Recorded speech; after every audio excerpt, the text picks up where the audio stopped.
tinggalkan. Ya halalnya belum halal atau haram. Halalnya belum. Bismillahirrahmanirrahim. Alhamdulillahirabbil alamin. Allahumma shalli wa sallim ala sayidina Muhammadin miftahi babi rahmatillah adada ma fi ilmillah. Salatan wa salaman daimaini bidawami mulkillah wa ala alihi wa sahbihi. Assalamualaikum warahmatullahi wabarakatuh. Waalaikumsalam warahmatullahi wabarakatuh. Pemirsa dimanapun Anda berada, Alhamdulillah bersama saya telah hadir Habib Muhammad bin Husain Al-Habsyi yang tidak asing lagi untuk kita semua. Ahlan wa sahlan Habib. Ahlan bikum ya Habib, sehat Alhamdulillah. Setelah yang waktu itu Bib, banyak yang minta untuk dilanjut. Oh. Ya, ngobrol-ngobrol bareng Habib Muhammad nih minta dilanjut. Mudah-mudahan jadi sarana yang mencerahkan banyak orang insyaallah. Insyaallah. Memberikan manfaat. Amin, amin. Amin. Pemirsa, kawan-kawan, insyaallah kita akan berbicara tentang hubungan orang tua dengan anak. Karena banyak pertanyaan yang masuk tentang bagaimana nih cara menghadapi anak di zaman sekarang ini dan cara menyikapi orang tua di zaman now ini ya. Zaman yang serba digital dengan kehidupan yang serba modern. Zaman milenial. Zaman milenial. Banyak yang susah untuk berkomunikasi dengan orang tuanya ataupun dengan anaknya. Insya Allah kita akan bahas bersama Habib Muhammad bin Husain Al-Habsyi. Banyak yang nanya gini, Bib, ini sebetulnya hostnya siapa gitu ya? Nah, saya jawab masing-masing host. Nah, masing-masing host. Kami saling bertanya lepas tanpa konsep mengalir begitu saja, insya Allah. Tanpa ada teks tertulis dan lain sebagainya. Jadi ini murni dialog yang di-upload. Betul, dari hati ke hati, insya Allah. Dari anak muda dengan orang tua. Anak mudo ya, kata orang Palembang apa itu? Oh iya, mudo. Mudo ya, dengan orang tua ini, sudah tua. Makanya saya belum semir-semir rambut nih biar kelihatan saya udah tua, Habib Muhammad masih muda. Insyaallah, tapi mudah-mudahan semuanya panjang umur. Amin, fi taatillah insyaallah saya afiyah, amin. Ini topiknya sangat menarik dan memang ini problem zaman sekarang benar. Jadi memang problem yang kekinian. Jadi kita lihat di generasi milenial, pemuda zaman sekarang, itu ada kecenderungan menganggap orang tuanya itu orang kuno. Jadi kalau mendengarkan nasihat dari orang tua, mereka nganggap udah nggak relevan dengan zaman sekarang. Ini kuno dan lain sebagainya. Nah, menurut Habib Novel sendiri tanggapannya bagaimana? Fenomena seperti ini. Memang terjadi fenomena semacam itu, Habib. Ya, pemirsa, banyak anak-anak yang menganggap orang tuanya ketinggalan zaman. Ya, orang tuanya ketinggalan zaman dan lain sebagainya. Gak kekinian lah dan lain sebagainya. Betul. Akhirnya dia menjadi pembenaran untuk menentang orang tua. Ya, untuk menyalahi aturan orang tua, menyalahi ajaran orang tua yang baik ya. Karena alasannya udah kuno, ketinggalan zaman dan lain sebagainya. Nah, perlu kita luruskan Habib. Dalam konsep kehidupan beragama dan kehidupan bernegara, maka ada yang namanya ajaran agama, ada yang namanya etika, adab sopan santun. Dan semua sepakat bahwasannya orang tua modelnya seperti apapun ya orang tua harus dihormati, harus dimuliakan, harus ada pengagungan di dalam hati. Ini orang tua loh, orang tua biasa ya, bukan orang tua kandung, bukan ayah, bukan ibu yang kita ketemu di jalan. Ada orang tua, itu Islam mengajarkan kita harus menghormati orang tua tersebut. Ya, bentuknya seperti apapun, apalagi orang tuanya sendiri. Jadi akar masalahnya menganggap bahwasannya ini orang tua saya ketinggalan zaman. Na'udzubillah min dzalik. Itu nomor satu adalah karena tidak punya kesadaran ini orang tua saya. Ya, tidak tahu makna orang tua itu apa ya. Siapa orang tua? Enggak paham. Maka dikatakan orang tua ketinggalan zaman, kemudian orang tuanya ditinggalkan. Na'udzubillah min dzalik. Jadi kalau saya menanggapi komentar anak-anak muda yang semacam itu ya karena anak muda itu sendiri belum tahu ya sebetulnya orang tua ini kedudukannya buat dirinya seperti apa. Kalau tahu, kalau paham, nggak akan ngomong seperti itu. Kemudian kalau seandainya memang ada satu permasalahan yang ketika anak itu bertentangan dengan orang tua dan anak itu merasa pilihannya itu benar. Oke. Dan orang tua punya pilihan yang berbeda. Yang harus dilakukan yang bagaimana? Ini pertanyaan Habib Muhammad tajam-tajam nih, Masya Allah. Ya, tajam-tajam Nah, ya, ini Insya Allah. hasil kumpul Ini dengan pemuda milenial seharusnya, ini. ya ini terbukti Hasil kalau curhatan dengan pemuda antum, milenial. terbukti kalau antum yang masih muda, saya udah orang tua Habib. Masya Allah. Ya, pemirsa, dimanapun Anda berada. Ini pertanyaan beliau ini, Masya Allah ini ya. Kalau ternyata ada perbedaan pendapat antara orang tua dan anak, yang muda menganggap benar, yang tua juga menganggap benar. Sehingga susah ketemu. Nah, ini yang ditanyakan sikapnya siapa Habib? Nah, tentunya sikap sebagai anak, apa yang harus dia lakukan? Apakah dia merelakan kebenaran menurut dirinya demi mengambil kebenaran menurut orang tuanya, atau dia tetap mempertahankan pendapatnya tapi tetap juga harus memenangkan hati orang tuanya? Luar biasa. Itu sudah jawaban sebetulnya. Ya. Insya Allah. Oke pemirsa, kita ambil contoh aja dalam kasus yang ada dalam Al-Quran. Ya, kasus yang ada dalam Al-Quran, ketika seorang ayah mendapatkan perintah untuk menyembelih anaknya. Seorang ayah mendapat perintah untuk menyembelih anaknya. Dan ini perintah langsung dari Allah Subhanahu wa Ta'ala kepada Nabi Ibrahim alaihissalam. Yang jelas itu pasti benar. Jadi sikap ayah ini pasti benar karena perintah dari Allah Subhanahu wa Ta'ala. Tapi coba lihat apa yang dilakukan Nabi Ibrahim alaihissalam. Apakah beliau langsung mendatangi anaknya, kemudian menangkapnya, kemudian mengikatnya, kemudian menyembelihnya? Enggak. Hasya wa kalla. Ya, enggak mungkin beliau seperti itu. Yang terjadi adalah berkomunikasi dengan cara yang baik, dengan bahasa yang baik, berusaha untuk memahamkan anaknya. Ya, memahamkan anaknya, ini ada perintah dari Allah Subhanahu wa Ta'ala yang harus aku lakukan. Ini perintah Allah Subhanahu wa Ta'ala. Karena itu Nabi Ibrahim berkata dengan santun, ya bunayya, inni ara fil manami anni azbahuka fanzur madza tara. Ya bunayya, duhai anakku tercinta. Bukan ya waladi, bukan, tapi ya bunayya. Panggilan yang sangat lembut, yang sangat halus ya, dari seorang ayah kepada anak. Ya bunayya. Menunjukkan kasih sayang. Nunjukkan kasih sayang. Jadi nomor satu, disentuh dulu hati anaknya. Komunikasinya harus benar dulu nih antara orang tua dan ayah. Sehingga kalau terjadi perbedaan karena komunikasi udah benar, nggak ada bersentigangan, nggak ada.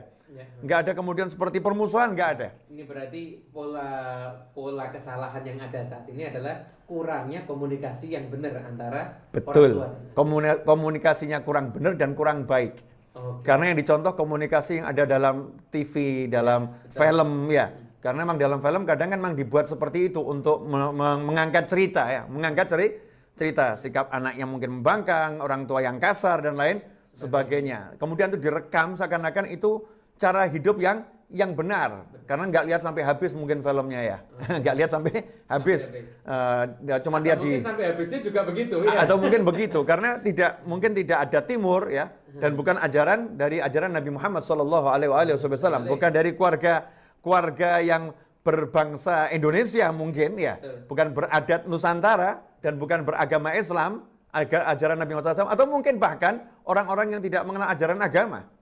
Karena saya yakin setiap agama itu juga mengajarkan bagaimana cara berbicara yang baik, ya. Apalagi kepada orang tua. Apalagi kepada orang tua. Nah, ikhwani rahimakumullah, pemirsa dimanapun Anda berada, Nabi Ibrahim alaihissalam kalau kita lihat ya dalam Al-Quran, ya bunayya, duhai anakku, inni ara fil manam, menegaskan. Yang diajak bicara anaknya pinter, anaknya cerdas. Inni ara fil manami anni azbahuka. Aku bermimpi melihatmu, aku menyembelihmu. Aku bermimpi melihat diriku menyembelihmu. Anni azbahuka. Aku menyembelih dirimu. Jadi beliau tidak mengatakan aku diperintahkan Allah untuk menyembelihmu. Tapi aku bermimpi, aku menyembelihmu. Padahal Nabi Ibrahim sudah tahu arti mimpi itu adalah aku diperintah Allah menyembelihmu. Tapi beliau sederhanakan kalimat itu dengan sekedar mimpi. Tidak mengatakan aku diperintah Allah menyembelihmu. Tapi beliau mengatakan aku bermimpi menyembelihmu. Artinya persoalan yang besar disederhanakan menjadi sebuah mimpi. Berarti sebenarnya perkara rumit, kalau komunikasinya benar jadinya mudah sebenarnya ya. Jadinya mudah. Ini seorang ayah, satu berbicara dengan kalimat yang baik, bagus, kemudian menyederhanakan permasalahan. Permasalahan menyembelih, perintah ilahi dikatakan aku bermimpi. Ya, aku bermimpi, aku menyembelihmu. Fandzur madza tara. Bagaimana pendapatmu? Perintah Allah itu nggak mungkin dibantah. Pendapat anak apapun, ya tetap akan dilaksanakan oleh Nabi Ibrahim AS seperti perintah Allah Subhanahu wa taala. Tetapi Nabi Ibrahim diajarkan oleh Allah Subhanahu wa taala untuk nanya, "Bagaimana pendapatmu wahai anak?" Karena dengan menanyakan pendapat anak, nanti anak akan punya kesempatan untuk mengungkapkan isi hatinya. Mengungkapkan pendapatnya. Disitulah peran orang tua. Ketika pendapatnya itu berseberangan dengan anak, maka orang tua akan meluruskan. Ya, akan meluruskan. Nak, begini loh yang betul. Kalau begitu kurang betul. Ya, begitu kurang pas. Begitu kurang baik.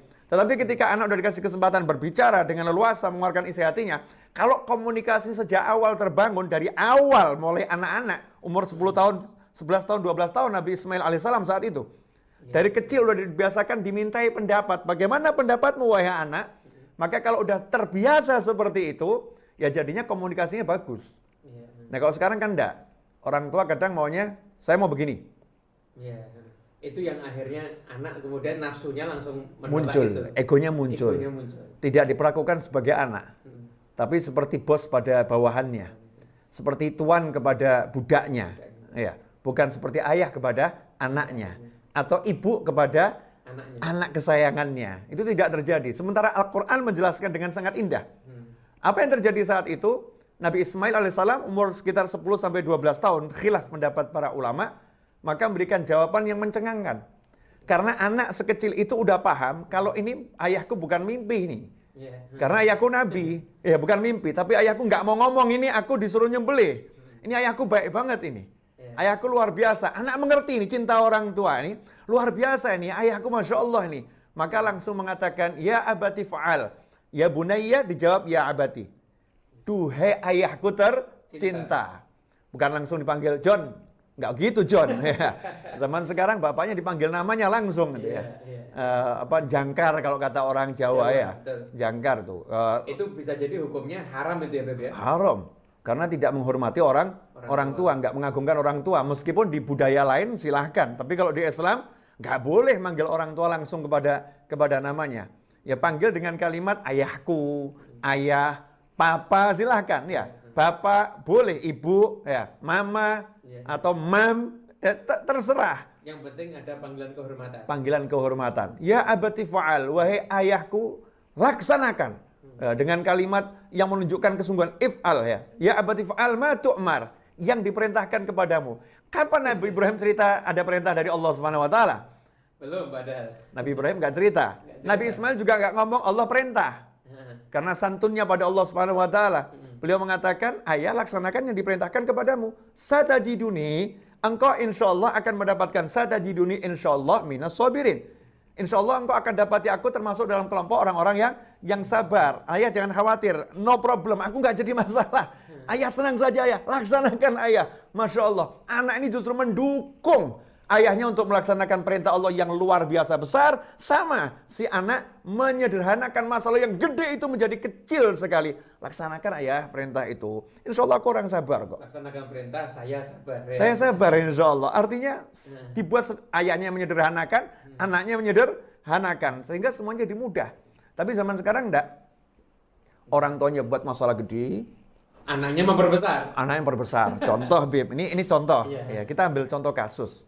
Bapak nawarin calon buat anak. Nak, Bapak ada calon suami buat kamu. Jawaban anaknya, Bapak aja yang nikah sama dia. Atau Mama yang nikah sama dia. Saya udah besar. Saya nggak mau diatur-atur. Saya mau cari jodoh saya sendiri. Masya Allah. Ini kan kalimat nggak enak ya. Kasar ini. Kasar. Ini komunikasinya kan nggak bagus. Ya nggak bagus. Tapi coba kalau dirubah kalimatnya. Ya, nak, ya. Kamu cantik, Masya Allah. Anak kesayangan Papa. Nggak boleh sembarangan orang ambil kamu. Ya, Papa akan carikan yang paling the best for you. Nah, terbaik. Nah, Papa punya 10 calon nih. Kamu pilih yang mana? Jadi Bapak jangan cuma ngasih cuma satu. Kasih ini ada 10 calon. Ya. Biarkan anak memilih sendiri. Biar anaknya memilih. Dalam koridor yang diinginkan sama orang tuanya. Ya sama orang tuanya. Kan pria banyak. Jumlah pria lebih banyak daripada jumlah kaum wanita lebih banyak daripada kaum pria. Tapi pria itu banyak. Pria nggak sedikit. Jangan persempit anak kita hanya untuk satu orang. Ini ada 10 silakan pilih. Padahal yang kita pilih mungkin cuma paling cocok 1 atau 2 dari sekian banyak pilihan ini ya. Tapi anak udah paham, nggak mungkin yang itu dipilih, ya. Anak juga pinter toh, masa milih yang nggak bagus. Iya. Nah, sebagai anak mesti akan jawab, ayah, terima kasih, ayah udah pilihkan, coba nanti anak pelajari dulu. Ya, anak pelajari dulu. Nih contoh-contohnya bagaimana. Kalau anaknya punya calon, sekalian ngomong tuh, ayah, kenapa nggak dijadikan 11? Iya, sama yang satu ini. Sama yang satu ini. Komunikasi. Akhirnya kan bisa ketemu. Iya. Ini biar yang 11 ini beradu ayah. Nanti kira-kira mana yang ayah sukai dan mana yang aku sukai, mana yang ibu sukai dan aku sukai. Insya Allah nanti akan ketemu. Bisa ketemu kalau komunikasinya bagus. Tapi sekarang komunikasi ini kan buntu. Buntu ya. Buntu. Meskipun betul orang tua punya hak 100% penuh kepada anak. Anta wa maluka li abik. Engkau dan hartamu milik orang tuamu. Engkau, jasadmu, ruhmu, nyawamu, semua milik orang tuamu. Hartamu milik orang tuamu. Tetapi Islam kan juga mengajarkan rahimallahu mura'an a'ana waladahu ala birrih. Rahimallahu mura'an a'ana waladahu ala birrih. Atau kama qala sallallahu.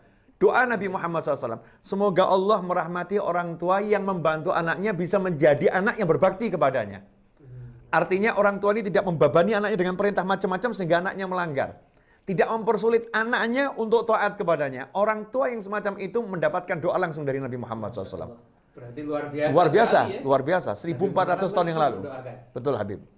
Jadi kembali ke masalah komunikasi. Sebenarnya komunikasi ini kalau kita lihat kan penting. Kayak orang misalkan nyuruh anak berhenti main, bilang jangan main atau mainnya nanti lagi, itu kan beda. Betul. Kemudian cara membangun komunikasi yang baik itu sendiri gimana, Habib? Menyiapkan waktu. Kalau saya lihat Al-Habib Ali bin Muhammad bin Sulaiman Habsyi rahimahullah, beliau mengajarkan hendaknya kalian duduk bersama anggota keluarga kalian. Bersama pasangan hidup, bersama anak. Misalnya saat makan. Ya saat makan bersama itu. Ketika makan bersama, ngobrol lah. Dan disunahkan oleh Nabi Muhammad SAW. Kalau lagi makan, hendaknya sambil berdiskusi, sambil ngobrol. Bukan ngunyah sambil berbicara, bukan. Tapi kalau jangan salah paham. Kalau makan sambil berbicara, artinya sambil ngobrol. Kalau makan seperti itu. Karena dengan makan, itu akan jadi obrolan santai. Ya obrolan santai sehingga terjalin komunikasi. Betul. Karena kalau ngobrolnya dalam keadaan perut lapar, bahaya nanti. Bahaya. Ya, gampang salah paham. Salah paham. Tapi kalau dia mulai ngobrol makanan yang enak, disisipkan dikit-dikit kan bisa. Bisa. Ya sambil, masa nggak bisa toh? Sambil ngobrol, sambil makan enak, disisipkan dikit-dikit. Kalau itu tiap hari, kayak itu tiap hari kan, ya Masya Allah. Ya, otomatis komunikasi yang baik akan terjalin dengan sendirinya. Lancar. Sekarang ini Habib, banyak orang tua yang bingung cara ngomong sama anak. Saya bingung, gimana cara saya bisa ngomong sama anak saya? Karena orang tuanya nggak pernah jadi kuda buat anaknya. Nggak pernah jadi hewan yang ditunggangi buat anaknya. Nabi Muhammad SAW, Sayyidina Hasan dan Husain, Rasul setiap kali pulang dari luar kota jauh, pergi ke masjid, sholat sunnah, kemudian keluar dari masjid, bukan ke rumahnya. Rumahnya dekat dengan masjid, jadi satu. Nggak ke situ Nabi Muhammad SAW, tapi ke rumah Fatimah Zahra radhiyallahu anha, ke rumah putrinya. Mengecup kening putrinya, kemudian mencari Sayyidina Hasan dan Husain, cucu beliau sallallahu alaihi wasallam, untuk apa? Untuk Rasul menjadi kendaraan yang ditunggangi. Ayo, naik ke punggung tuh. Dalam keadaan capek, letih, hilang tuh semua capek dan letih. Komunikasi bukan sekedar dengan berbicara, bahkan dengan bermain bersama. Ya, bermain bersama. Dibangun sejak kecil udah dibangun yang seperti itu. Karena sejak kecil dibangun yang seperti itu, maka sampai dewasa erat hubungannya. Nah sekarang enggak, bermain dengan anaknya enggak pernah, ngobrol dengan anaknya enggak pernah, anak juga enggak pernah ngajak orang tuanya bermain, anak enggak ngobrol sama orang tuanya, ngobrol dengan handphonenya. Ya, ngobrolnya dengan handphonenya. Orang tua ngobrol dengan handphonenya, anak ngobrol dengan handphonenya, sehingga hilang nih komunikasi. Bahkan ada sekarang komunikasi via aplikasi. Satu meja ini anak sama orang tua ngobrol pakai aplikasi. Ya Allah. Masya Allah. Berarti kalau sekarang orang tua beralasan begini, saya kan harus kerja, saya kan harus menghidupi anak. Tapi akhirnya kehilangan banyak waktu untuk bersama anak. Sebenarnya yang lebih prioritas itu yang mana? Walaupun dua-duanya kan penting. Iya. Pertanyaannya begini, menghidupi anak atau hidup dengan anak? Menghidupi anak hidup, tapi anaknya hidup nggak jelas. atau hidup dengan anak, insya Allah tetap bisa hidup. Ya. Tapi anaknya akan hidup dengan jelas. Dengan orang tuanya ya. Betul. Kasih Makanya sayang terasa. Islam membagi. Di Islam itu dibagi, sebetulnya nih kalau dijalankan betul cakep. Ibu itu tempatnya di rumah. Ibu tempatnya di rumah. Ayah tempatnya di luar. Artinya tempatnya di luar, ayah mencari nafkah. Ibu yang terus komunikasi sama anak, menjadi lisannya ayah. Ya, menjadi lisannya ayah. Nanti setelah orang tua itu pulang, baru bersama-sama melanjutkan komunikasi dan kegiatan bersama-sama. Tapi sekarang enggak. Ibunya keluar dari rumah, ayahnya keluar dari rumah, anaknya juga keluar dari rumah. Berarti masing-masing dengan alamnya sendiri. Alamnya sendiri. Ketika pulang semuanya udah lelah. Udah lelah, si anak udah lelah, capek, pengen hiburan. Mainnya pakai ya udah handphonenya. Ya, dengan smartphone-nya, dengan tabletnya dan lain sebagainya, dengan televisinya. Orang tuanya lelah juga sama. Dengan handphonenya, dengan YouTube-nya, ya. Dengan Instagram-nya, dengan WhatsApp-nya, dengan Facebook-nya, ya, dan dengan dunianya masing-masing. Suami juga begitu, pulang lelah. Ya, semua udah kelelahan. Maka ada cara hidup yang sekarang ini menurut saya sudah nggak seperti konsep hidup orang-orang tua dahulu. Orang-orang tua dahulu kita nggak bicara agama ya. Ini kita baru bicara konsep hidup orang tua dahulu. Budaya orang tua kita zaman dahulu nggak seperti itu. Yang namanya orang tua dulu itu punya komunikasi yang luar biasa dengan anaknya, indah ya. Makanya anak banyak bermain dengan orang tua, main dakon tuh dulu. Iya, macam-macam permainannya. Salah satu contohnya dakon. Mungkin anak zaman sekarang kasih tahu mau main dakon enggak bingung apa itu dakon, enggak tahu ya. Enggak tahu dakon. Ya. Jadi menjadi wanita karir memang enggak salah, namun karir terbaik bagi seorang wanita adalah menjadi istri yang solihah dan ibu rumah tangga yang baik. Betul, skala prioritas. Jadi orang nggak bisa milih semuanya. Harus ada skala prioritas. Bukan berarti wanita dipersempit geraknya ya. Kadang ada salah persepsi. Enggak seperti itu. Tapi kalau saya suruh milih membangun istana 10 istana, saya membangun manusia satu yang bisa membangun 200 istana. Ya, lebih baik saya kan membangun satu manusia yang bisa membangun 200 istana daripada saya sibuk membangun 10 istana. Kalau saya pola pikirnya seperti itu. Maka ketika orang tua ini fokus kepada anaknya, baik ayah maupun ibu fokus pada anaknya, itu lebih utama daripada punya rumah yang mewah. Lebih utama daripada punya mobil yang mewah. Karena kalau anak yang satu ini dibangun karakternya menjadi manusia yang soleh, ya manusia berguna bagi nusa, bangsa, dan agama, maka dia bisa membangun banyak rumah mewah nanti. Dia bisa membangun banyak kehidupan nantinya. Cuman sekarang kan, ya ini salah kaprah Habib. Jadi sudah kondisi zaman yang menjadikan akhirnya orang-orang kehilangan arah di dalam pendidikan anak itu sendiri ya. Betul, karena orang tuanya tidak mengkonsep anak sesuai konsep agama. Nggak mengkonsep anak sesuai ajaran Nabi Muhammad SAW. Nggak mengkonsep anak sesuai dengan ajarannya Allah Subhanahu wa Ta'ala. Sesuai dengan kepalanya masing-masing. Ya, nggak punya panduan. Ya, memang nggak salah juga. Karena nggak tahu sebetulnya. Nggak tahu. Ya, ini kesalahan kita. Yang tahu-tahu kurang memberitahu. Kurang memberitahu. Yang paham-paham kurang memahamkan. Karena kadang nggak dibahas. Konsep mendidik anak secara Islam itu seperti apa gitu. Secara Islami yang betul bagaimana cara mendidik anak. Sehingga kadang ibu mengambil konsep dari caranya orang-orang di luar Islam. Terlepas benar atau salah. Ya, terlepas benar atau salah. Setiap orang itu punya cara sendiri. Setiap orang punya cara sendiri. Kita nggak menyalahkan yang lain. Yang lain silakan. Mau punya cara A sampai Z, monggo kerso gitu ya, silakan. Tapi Islam punya cara sendiri. Punya cara sendiri, konsep sendiri. Ini konsep yang udah pasti benar, konsep langit. Mestinya ini yang kita pakai. Tapi terkadang enggak. Yang lebih diutamakan konsep-konsep di luar konsep Islam. Sehingga hidayah itu enggak turun. Pokoknya asal lihat viral, diikuti. Padahal belum teruji kebenarannya dan kemanfaatannya. Betul. Ya? Bisa jadi benar, tapi belum tentu itu yang terbaik. Belum tentu yang terbaik. Bisa jadi benar, belum tentu ada hidayah di situ. Bisa jadi benar, enggak salah, tapi belum tentu ada nur Allah di situ. Tapi kalau ngikuti ajaran Nabi Muhammad SAW, benar, hidayah, nurullah ada di situ. Sehingga ya jadi bagus rumahnya Habib. Berarti dalam membangun rumah tangga selain ikhtiar zahir, kita pun juga harus mempersiapkan ikhtiar batin kita juga ya, Bebe. Nah, Dengan wajib. kita mengikuti ajaran Nabi, di situ akan ada cahaya Allah, ada keberkahan, banyak doa-doa yang ada di situ. Kemudian langkah yang harus dilakukan sekarang gimana, Beb? Kalau ada orang tua yang sudah sekian lama komunikasinya buruk, ya ayahnya, ya ibunya, anaknya, untuk memulai lagi terkadang berat. Ini langkah yang harus dilakukan gimana? Kadang-kadang anaknya udah terlanjur nakal, udah terlanjur nggak mau dengerin orang tuanya. Ini langkah yang harus dilakukan, ya mulai membangun komunikasi itu, atau ada ikhtiar-ikhtiar lain lagi Iya. mungkin yang bisa dilakukan. Permasalahannya sederhana, jawabannya yang panjang, Habib. Jawabannya panjang, pemirsa ya. Kenapa? Karena masalahnya komunikasi udah terlanjur hancur nih. Hancur sudah. Ya, Anak komunikasi- udah terlanjur nakal, Nakal atau mungkin udah berumah tangga, udah nggak ingat sama orang tuanya, mungkin udah ngebatin kapan orang tua saya mati. Naudzubillah min dzalik. Karena orang Nunggu tua ini, warisan. Naudzubillah min iya, dzalik. nunggu warisan atau orang tua saya ini ngerepoti ini. Ya, Ya, ngerepoti. Ini selalu mengganggu ketenangan rumah tangga saya. Masya Allah, ini orang tua saya ini selalu mengganggu ketenangan rumah tangga saya. Membuat istri saya marah terus nih orang tua saya. Masya Allah. Naudzubillah min dzalik. Ini suatu kalimat yang membuat langit bergoncang. Goncang dengan amarah para malaikat ya. Goncang dengan amarah para malaikat. Amarah Allah Subhanahu wa taala. Kalau sudah terlanjur hancur nih komunikasi, caranya membangun bagaimana?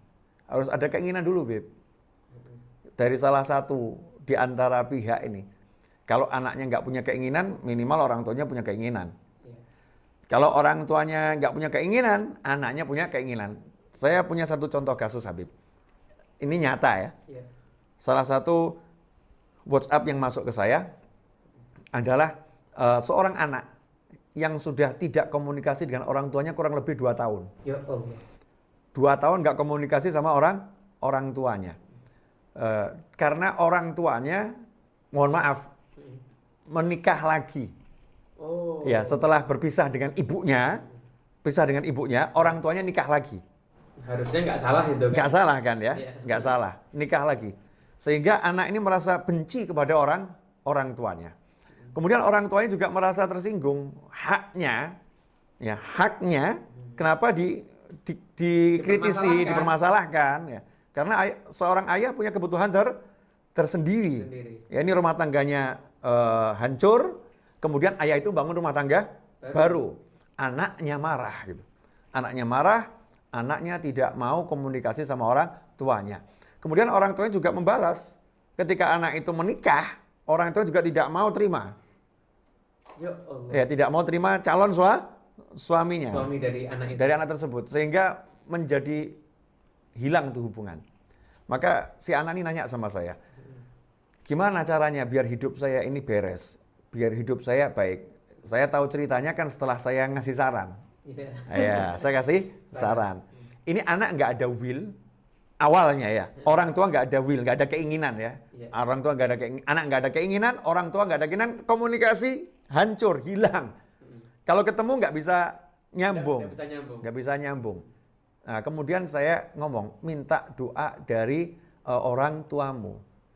Yang masih ada siapa? Ayah. Ya udah, minta doa dari ayah. Jawabannya udah kurang lebih 2 tahun nggak komunikasi sama ayah. Ya Allah. Nah terus, tahu nggak di mana ayahmu tinggal? Nggak tahu. Hah? Tidak tahu ayahnya tinggal. Waduh. Iya. Ayahmu tinggal nggak tahu? Nggak tahu. Nomor HP-nya? Nomor HP-nya nggak tahu. Ya Allah. Jadi benar-benar putus komunikasi.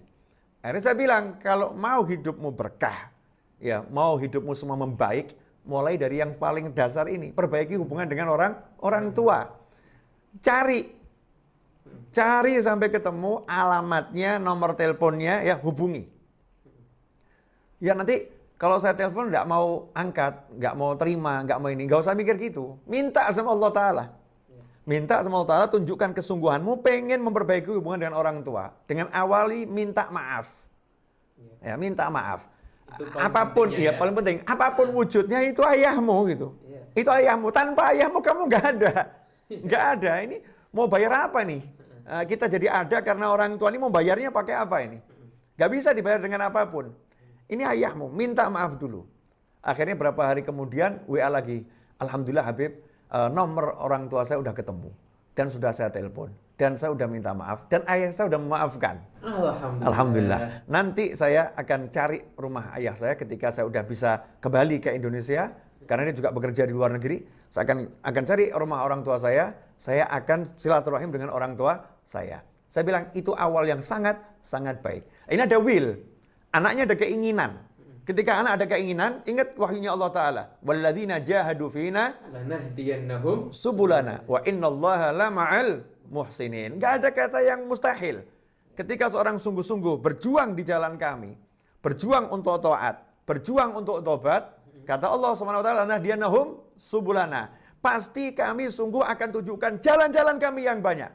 Wa innallaha lama'al muhsinin. Dan sungguh Allah pasti bersama orang-orang yang berbuat baik. Dalam tafsir yang lain, dan sungguh Allah akan menjadikan orang-orang yang berbuat baik itu bercahaya. Ya, menjadi bersinar terang benderang. Kalau ada keinginan dari salah satu, maka akan mudah. Ada keinginan ya, ada keinginan. Nomor satu ada keinginan. Yang kedua cara. Ketika keinginannya ada, cara ya. Caranya harus benar. Ya, caranya dengan awal merendahkan diri. Hilangkan perbedaan, cari kesamaan dulu. Misalnya bapaknya suka makan nasi goreng, ibunya suka makan pecel. Kita sebagai anak datang bawakan pecel sama nasi goreng. Ayah, ibu, nih pecel nasi goreng. Silakan makan. Yang membuat orang tua marah, murka, benci, udah jangan disebut dulu. Tinggalkan semua itu dulu. Biar hubungannya baik dulu. Nanti perlahan-lahan insya Allah akan jadi semakin baik. Nah sekarang enggak.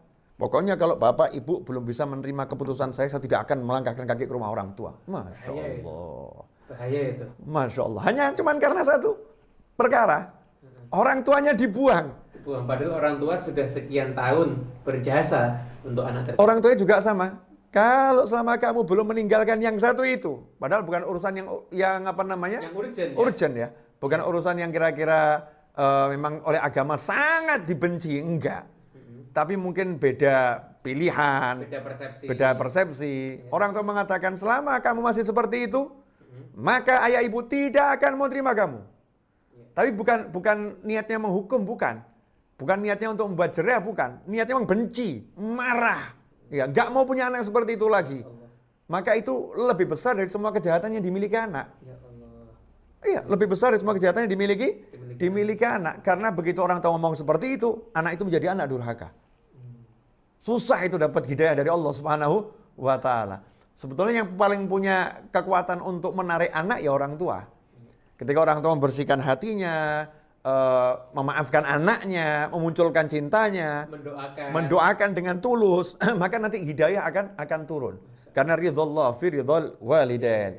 Yang lebih punya kesempatan besar untuk mulai sebetulnya orang tua. Begitu Habib.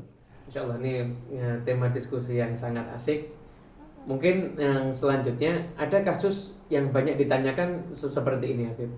Jadi ada anak dari kecil udah ditinggal sama orang tuanya, dirawat sama orang lain. Orang lain ini merawat dengan penuh cinta, penuh kasih sayang sampai anak ini dewasa.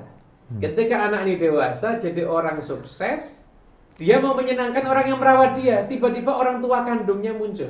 Nah, kalau terjadi seperti ini anak bingung, mana yang harus saya utamakan? Orang tua jasad yang menyebabkan saya ada di dunia ini, atau orang tua angkat tapi yang merawat saya selama ini? Iya. Semuanya baik. Ya. Artinya dua orang tadi adalah orang yang masing-masing punya jasa. Ya. Jasanya orang tua tidak bisa digantikan dengan apapun. Ya, karena sababul wujud. Sebab wujudnya anak karena adanya orang tua. Ya. Artinya kalau dia durhaka kepada orang tua asuh, itu cuman judulnya orang yang tidak pandai balas budi. Tidak pandai balas budi. Tapi kalau durhaka sama orang tua, bukan tidak pandai balas budi lagi. Di atasnya, karena budinya orang tua nggak bisa ditimbang dengan apapun. Sababul wujud ya, sebab adanya. Kalau yang tadi kan cuma merawat bangunan. Ya. Kalau ini yang menjadikan bangunan itu ada. Ya. Makanya nilainya pasti lebih besar. Lebih besar. Ya. Nah, makanya gimana caranya? Ya, utamakan orang tuamu. Utamakan orang tuamu. Ini bahkan di jalan, apalagi ketemu. Udah lama nggak ketemu, alhamdulillah dipertemukan sama Allah SWT. Persepsi ini dibangun yang positif. Ya. Bukan Berarti katakan saya punya kesempatan berbakti. berbakti. Iya. Kemudian yang punya yang membesarkan ya hormati, muliakan, agungkan, balas jasanya. Tetapi orang tuamu ini kalau sampai kamu hilangkan, kamu buang, jangan-jangan menjadi dosanya orang yang merawat kamu.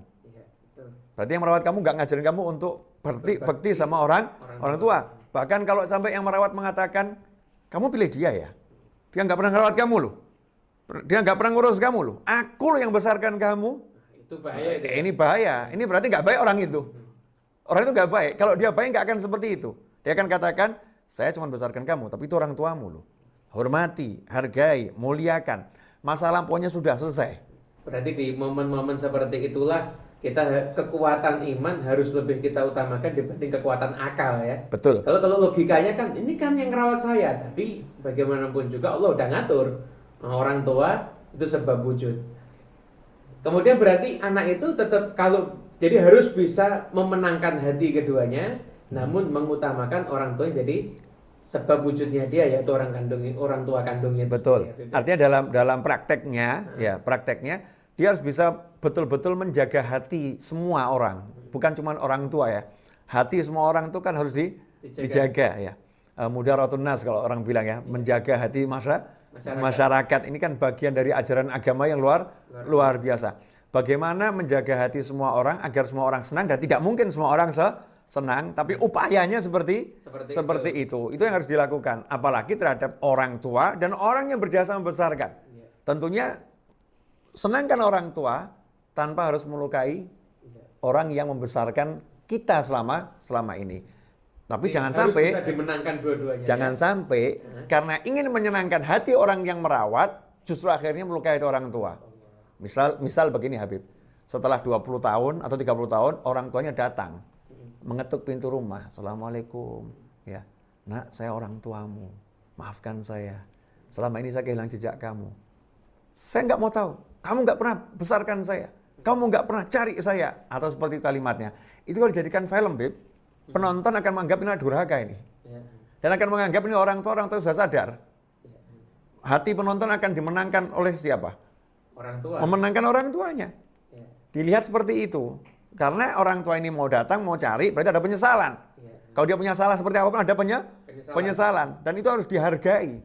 Ya, harus dihargai, bukan justru akhirnya ditolak. Dan anak harus menganggap ini anugerah. Alhamdulillah sekarang saya punya 2 orang tua. Ya, ternyata orang tua kandung saya masih hidup dan saya punya orang tua angkat. Menyenangkan sekali Allah kasih saya anugerah yang luar biasa. Tapi ya itu, pola pikir yang berpikir positif. Ya, jadi justru dengan kehadiran orang tua kandungnya dia itu adalah rahmat Allah untuk dia karena dia sekarang punya pintu surga. Betul. Orang yang kalau disenangkan hatinya, maka dia akan mendapatkan keridhaan Allah Subhanahu wa taala. Alhamdulillah. Saya sampai kita Beb, ngobrol ini lupa loh. Ini kalau kita ini ada pemirsa ini ya. Pemirsa maaf. Maaf pemirsa. Mohon maaf sebesar-besarnya. Ini saya lagi menikmati Habib Muhammad ini ya. Sehingga lupa pada dunia dan yang lain ini. Dan yang lainnya. Masya Allah. Ini sudah cukup panjang tema ini kita kaji agar penonton kangen sama kita, Beb. Dan ditunggu episode-episode berikutnya. Masya Allah. Nanti kita akan bahas-bahas lagi tentang banyak hal. Jadi hubungan dengan mertua gimana? Boleh. Tapi sebelum antum mengakhiri, Beb. Ya, ini saya melihat gelagat Beb Muhammad melarikan diri. Sebenarnya lagi cari alasan ini. Belum cari alasan mau melarikan diri ini. Memang mahal, waktunya mahal. Sabar Habib, sabar dikit lagi. Oh iya, dikit lagi. Oke. Saya penonton biar apa namanya kali ini agak terpuaskan. Nanti ketika hampir puas kita potong. Oke. Insyaallah. Masih ingat dialognya Nabi Daud dan Nabi Sulaiman, Habib? Yang mana? Ayah, anak. Nabi Daud itu ayah. Nabi Sulaiman itu anak. Ketika Nabi Daud sebagai raja memutuskan satu hukum, Nabi Sulaiman punya pandangan yang lebih bagus. Ya, pandangan lebih bagus. Nabi Daud pandangannya ya seperti itu. Menurut Nabi Sulaiman ini pandangannya kurang adil. Ya kurang adil. Bukan salah ya. Tapi menurut pandangan Nabi Daud itu yang paling benar saat itu. Akhirnya Allah yang memutuskan fafahamnaha. Sulaiman diberi pemahaman yang lebih. Bagaimana cara Nabi Sulaiman AS untuk ngomong ke ayahnya? Nah, itu di Al-Quran kan dijelaskan bagaimana caranya. Kalau di tafsir kita lihat, ternyata setelah Nabi Daud AS memutuskan hukum kepada 2 orang yang berselisih karena kebunnya dimakan oleh kambing ya, kambing hewan ternak dari tetangganya itu kan. Kemudian Nabi Daud memutuskan suatu hukum, Nabi Sulaiman punya pandangan yang berbeda. Maka Nabi Sulaiman AS mengatakan bahwasanya kalau menurut saya, nggak ngomong ke ayahnya, ya ngomong ke orang ini, kalau menurut saya bagusnya seperti ini. Tapi ngomong sama orang yang akan nyampe ke ayahnya, akan nyampe ke ayahnya. Orang tersebut akhirnya ngomong kepada ayahnya, anakmu Sulaiman punya pandangan yang berbeda sama kamu, pandangan yang bagus itu. Jadi saking lembutnya anak ini tidak mau mengguri orang tuanya, ngomong kepada orang lain yang dipercaya sama orang tuanya. Yang dipercaya sama orang tuanya. Ini sebenarnya baru mau saya tanyakan ini. Cara anak untuk menasehati orang tua ketika orang tua keliru, misalkan, orang tua nggak sholat, atau orang tua punya kebiasaan buruk yang dinyatakan buruk menurut syariat. Ya. Cara anak menyampaikan kepada orang tua gimana? Ini sudah terjawab satu, jangan secara langsung berarti kan? Betul. Berarti kan lewat orang lain atau mungkin anak pura-pura dengerin ceramah yang berkaitan dengan itu di depan orang tuanya. Insya Allah. Dan menariknya, Habib, Nabi Daud ini kan nabi, ya. Raja dan nabi. Orang tua yang lebih berpengalaman dari anaknya. Tetapi ketika mendapat masukan dari anaknya yang dalam pandangan orang tua yang open mind, ya, terbuka pemikirannya, nggak gengsi, lihat ini apa yang disampaikan anaknya bagus dan lebih bagus, maka beliau mengatakan ini hukumnya Sulaiman yang kita pakai. Belum jadi raja udah ilmunya dipakai oleh ayahnya. Dipakai oleh ayahnya. Ini kan kebijakannya sudah nampak. Betul. Nah, inilah komunikasi kalau nyambung, terjalin komunikasi bagus orang tua sama anak, nggak ada gengsi, siap terima, orang tua juga siap terima nasihat, anak juga siap terima masukan. Maka indahnya luar biasa hubungan antara anak sama orang tua. Berarti solusi problematika yang terjadi sekarang ini udah terjawab semuanya di Al-Quran sebenarnya. Betul. Sebetulnya mau bermain sama anak, mau bermain sama orang tua. Ya, mau bermain sama anak, mau bermain sama orang tua, itu kunci hubungan orang tua dan anak yang terbaik. Makanya kita lihat penutup ini, Bib, biar pada kangen nih. Nah, sekarang boleh. Kalau kita lihat Nabi Muhammad SAW selalu mencuri waktu di tengah semua kesibukan beliau. Sallallahu Alaihi Wasallam, beliau mencuri waktu untuk apa? Untuk selalu dekat dengan anak dan cucunya. Ya, dekat dengan anak dan cucu beliau Sallallahu Alaihi Wasallam. Mencuri waktu itu karena saking sibuknya beliau masih usaha untuk menyempatkan ya. Betul. Nah, contoh misalnya ketika beliau pergi bersama sahabat untuk urusan dakwah, semua gerak diam Nabi SAW adalah dakwah, menyuruh manusia ke jalan Allah Ta'ala, mengundang manusia ke jalan Allah Subhanahu Wa Ta'ala. Ketika keluar bersama sahabat, lihat Sayyidina Hasan dan Husain, cucu beliau berdua ini lagi bermain-main di jalanan, di pinggir jalan, seperti anak-anak yang lainnya di masa itu, berlari-lari gitu, kejar-kejaran. Nabi Muhammad SAW mengatakan kepada para sahabatnya, silahkan kalian jalan duluan. Kemudian beliau menghampiri cucunya dan merenggut cucunya dari teman-temannya saat itu, karena Rasul menjadi seperti temannya. Rasul menurunkan usianya, menurunkan pangkatnya, beliau menjadi anak-anak. Ya, beliau berlari, ayo ke sana kejar sini, sehingga teman-teman Hasan dan Husain pun menganggap ini ada teman baru, ya ada teman baru, ikut seperti itu, ikut kejar-kejaran, berusaha menubruk ya. Akhirnya apa? Berusaha menangkap. Setelah merasa cucunya udah puas dan beliau juga udah puas, maka beliau pun akhirnya menangkap keduanya dan memeluknya dengan erat SAW dan mengatakan, ya Allah, aku mencintai keduanya, cintailah orang yang mencintai keduanya. Sallallahu alaihi wasallam. Ikhwani rahimakumullah ya. Itu contoh. Kemudian ketika tadi saya katakan pulang dari pergi jauh capek, beliau menyempatkan langsung ke rumah putrinya. Ya, ke rumah putrinya untuk ketemu putrinya dan ketemu cucu beliau sallallahu alaihi wasallam. Kemudian kita lihat beliau membangun bagaimana caranya beliau ketika makan makanan yang enak. Beliau katakan kepada Abu Ayyub Al-Ansari radhiyallahu anhu, ya ini Fatimah belum makan kelihatannya 3 hari ini. Kirimkan nih ke rumah Fatimah. Kirimin makanan ke rumah putrinya. Perhatian nih. Ini kan komunikasi yang luar biasa. Kemudian kalau kita lihat bagaimana ketika ketemu Nabi SAW dengan Fatimah. Rasulullah mengecup kening Fatimah radhiyallahu anha, Sayyidah Fatimah mengecup kening Nabi Muhammad SAW. Kemudian kalau gilirannya Rasul ke rumahnya Sayyidatuna Fatimah, Rasulullah digandeng oleh putrinya, digandeng tangannya, didudukkan di tempat yang paling disukai. Kalau Nabi SAW itu lagi di rumah Fatimah radhiyallahu anha yang datang ke rumah Rasulullah SAW, maka saat itulah Rasul yang menggandeng di pintu dibuka, langsung dihampiri di depan pintu, nggak duduk menunggu. Rasulullah SAW bangkit menghampiri putrinya, mengecup keningnya, menggandeng tangannya, kemudian didudukkan di sampingnya di tempat yang paling mulia.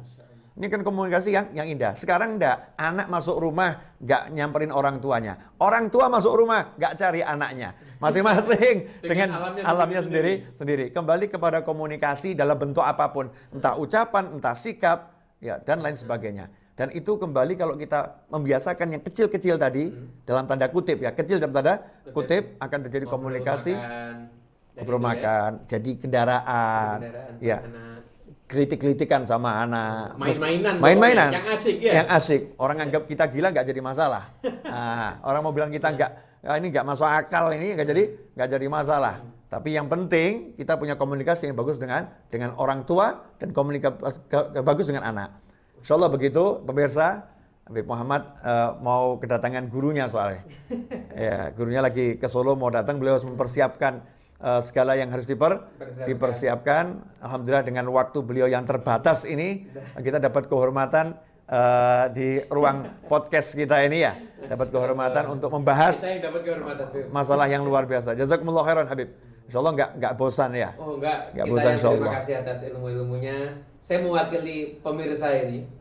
Jadi saya lagi jadi hostnya untuk sementara ini. Jadi saya mewakili pemirsa yang mendapatkan banyak pencerahan, mendapatkan banyak nasihat, mengucapkan terima kasih banyak. Semoga Allah memberikan panjang umur untuk Habib Novel, semua hajatnya kabul, dan kita bisa selalu mendapatkan ilmu-ilmu dari Habib Novel. Amin, sama-sama, amin. Wa antum kadzalik wa iyyakum ya Habib. Jazakumullah khairan. Pemirsa dimanapun Anda berada, inilah obrolan kami. Mohon maaf kalau saya bicaranya cepat ya, karena saya bersemangat ya. Saya bersemangat menikmati mungkin ngobrolnya cepat dan banyak gerak. Ya beginilah Habib Novel, memang banyak gerak. Saya memang orangnya aktif ya, atau mungkin super aktif ya, banyak gerak, agar Anda juga tidak bosan melihat tayangan ini. Alhamdulillah kita udah bicara kurang lebih berapa menit ini ya, cukup lumayan ya, 45 menit kalau saya nggak salah itu. 45 menit kita bicara. Nggak terasa Habib ya. Alhamdulillah, insya Allah barokah, manfaat. Mudah-mudahan siapapun yang menyaksikan tayangan ini bisa menjalin komunikasi yang lebih bagus dengan orang tuanya dan anaknya, dan kami juga bisa membangun komunikasi yang jauh lebih bagus dengan orang tua kami dan anak-anak kami. Jazakumullah khairan, semoga berkah manfaat. Mohon maaf atas segala kekurangan dan kesalahan. Insya Allah kita bertemu lagi dalam episode selanjutnya dalam keadaan yang lebih baik. Jazakumullah khairan. Wassallallahu ala sayyidina Muhammadin wa alihi wasallam. Walhamdulillahirabbil alamin. Wassalamualaikum warahmatullahi wabarakatuh. Waalaikumsalam warahmatullahi wabarakatuh. Makasih Habib. Masya Allah.